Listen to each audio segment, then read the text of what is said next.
Man, nakakapuwing din. Iyan po ang pinatunayan ng Gilas Pilipinas sa katatapos lamang na FIBA Asia Championship kung saan nasungkit nila ang silver medal. Itinuturing na best game ng grupo ang kanilang laban kontra sa South Korea. Ito kasi ang nabigay daan sa kanila para makapasok sa FIBA World Cup. Malaking factor naman daw ang pagkawala ni Marcus Douthit sa laban nila kontra Iran. Si Douthit, sana ang pantapat nila sa 7 feet 2 inches NBA player na si Hamed Haddadi.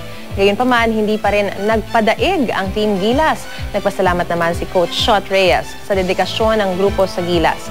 Ito po ang sabi nila.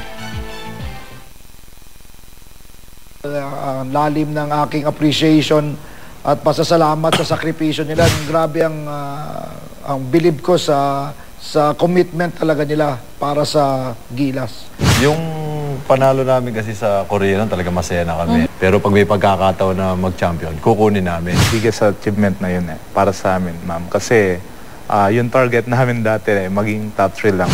Naging silver pa, parang mas masaya. Malaking factor po kasi si Marcos sa laro.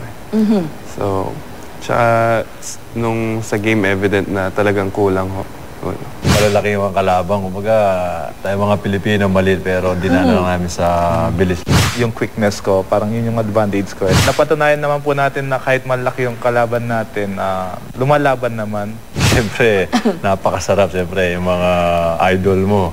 Diba, mga kalaban mo tulad ko. Inaabang ko na makakabantayan mo yung mga sina Lebron James, sina ano.